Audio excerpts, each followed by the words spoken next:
Caribbean premier লিগে সিপিএলে দল পেলেন সাকিব আল হাসান।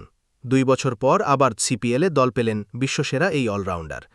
সিপিএলের ইতিহাসে সেরা বোলিং ফিগার এই বাংলাদেশি অলরাউন্ডারের। এবার আবারও সিপিএলে দল পেলেন এই অলরাউন্ডার।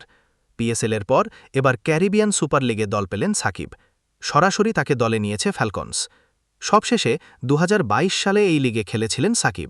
এরপর 2 বছর পর আবারও দল পেলেন তার জীবনের সেরা বোলিং করা লিগে, যা নিশ্চিত করা হয়েছে ফ্যালকনসের ফেসবুক পোস্টের মাধ্যমে। 2013 সালে সাকিব এক অনন্য রেকর্ড গড়েছিলেন।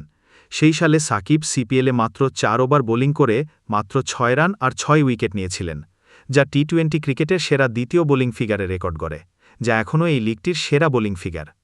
এবং সাকিব 2019 সালে সিপিএলে চ্যাম্পিয়ন হন। সিপিএলে সাকিব মোট 301 রান করেছেন এবং বল হাতে 29 উইকেট নিয়েছেন।